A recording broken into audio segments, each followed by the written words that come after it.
নমস্কার বন্ধুরা, কেমন আছো সবাই? আশা করি সবাই খুব খুব ভালো আছো, আর সাথে আমরাও বেশ ভালো আছি। তো আজকে সকালবেলা এখন প্রায় ঘড়িতে 8টে মতো বাজে। আমরা এরকম স্টেট ধরেছি। আমরা আজকে যাব চাঁচল থেকে মালদা, মানে আমার বাবার বাড়ি।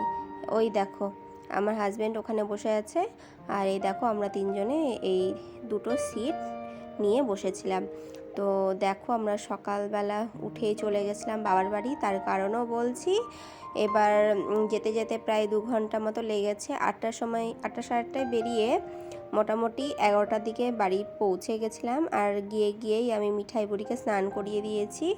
আর এটা হচ্ছে আমার ভাস্তি, মানে আমার ছোটদার মেয়ে।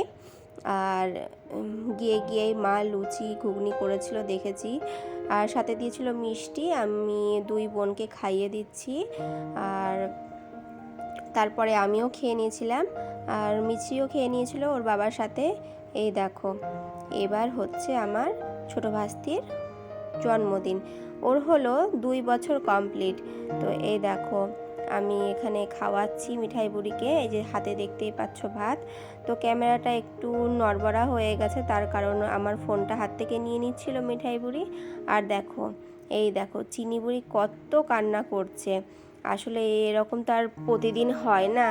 আজকে ও একটু অন্যরকম, মানে জন্মদিনে যা হয় আর কি, প্রত্যেকটা বাচ্চা একটু ভয় পেয়ে যায় যে ওকে নিয়ে কি করা হচ্ছে, আসলে বৃত্তান্তটা কি, মানে বুঝতে পারছে না ও কি করবে। ওকে চুমানো হচ্ছে, আশীর্বাদ করা হচ্ছে ফুল দিয়ে, তারপরে ওকে একটু পায়েস খাইয়ে দিচ্ছে। যে দুপুরবেলা এখন ওকে সাজিয়ে গুজিয়ে বৌদি ভাত খাওয়াবে, আর সবাই দেখো একটু একটু করে আশীর্বাদ করে দিচ্ছে। ওর পাশে ওর দিদি ভাইও বসে আছে। এটা হচ্ছে আমার বড় ভাস্তি, ওটা আমার ছোট ভাস্তি। আর এই যে এখন সন্ধ্যাবেলা, সন্ধে ঠিক না, এখন রাত্রি হয়ে গেছে। আমরা দুপুরবেলা খাওয়া দাওয়াও করে নিয়েছিলাম, যাই হোক। তো এই দেখো, আর এই কেকটা আমি বাড়ি থেকেই নিয়ে গেছিলাম। এই দেখো এটা হচ্ছে তোমার কি আর বলবো, অনেক দূর থেকে নিয়ে আসা তো কেক, তো ভালো করে ডেকোরেশন করা হয়নি, ইচ্ছা করে করিনি, কারণ ভালো করে ডেকোরেশন করলে না অনেক সময় হয় কি কেকটা নষ্ট হয়ে যায়, তার মধ্যে এত গরম, সেই জন্য ভালো করে আর কি ডেকোরেশনটা করিনি।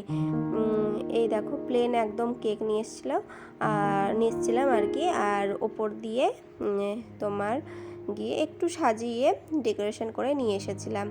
আর বৌদির বাবার বাড়ি থেকে ওর দিদির ছেলে মেয়েরা এসেছিলো, আর এটাই সবাইকে নিয়ে একটু আনন্দ করা, এই আর কি।